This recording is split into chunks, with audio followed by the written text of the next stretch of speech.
Ulama membolehkan kalau kita mampu mau khusus kambing atas nama orang tua tidak masalah. Kalau kita mampu. Tapi kalau kita tidak mampu, itu sudah termasuk orang tua kita bersama keluarga besar kita.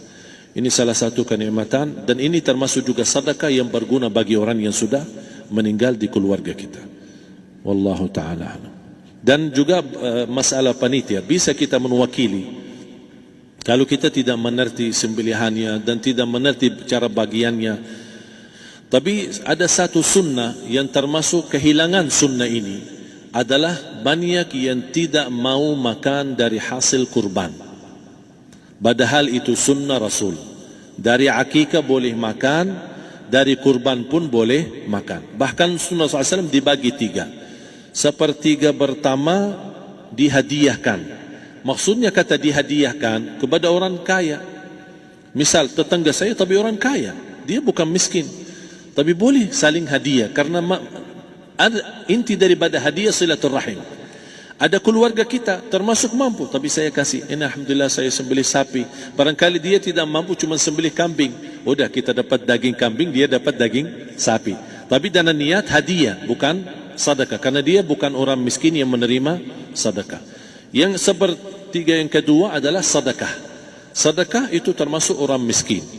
Yang ketiga kita makan sendiri. Bahkan Rasulullah SAW selepas Idul Adha, beda sama Idul Fitri. Sebelum Idul Fitri dia makan kurma, meyakinkan batalan puasa.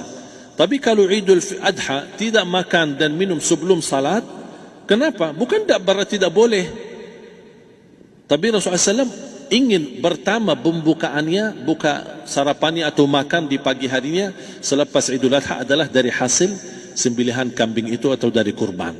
Jadi kita sebagian sedikit. Tapi kalau kita merasa alhamdulillah rezeki saya banyak di rumah, alhamdulillah banyak ada makanan, mau sedekahin semuanya, semua mau sedekahin tidak masalah. Tapi yang saya maksud, kenapa tidak kita sekali-kali hidupkan sunnah Rasul? Jadi sebagian, walaupun ada sebagian sedikit lah buat istilahnya sama sedikit porsi nasi atau apa, karena kita berhak sebagai kita kurbankan lillahi ta'ala, kita berhak menikmati kurban ini yang lillahi ta'ala supaya kita mendapatkan keberkahannya, bukan hanya orang lain. Terus yang kedua ada masalah pembayaran.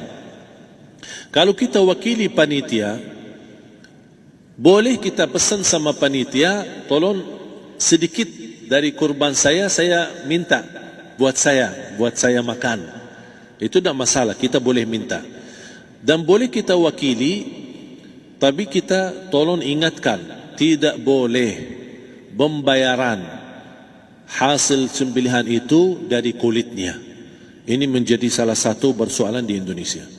Banyak tukang sembelih datang, ketika kita tawarkan untuk sembelih ini, berapa Pak? Oh tidak apa-apa, kasih aja kulitnya sama kepalanya. Jangan anda setuju, jangan anda terima. Oh maaf saya tidak bisa. Bapak berapa ongkos sembelihannya? Kita harus sepakat dulu.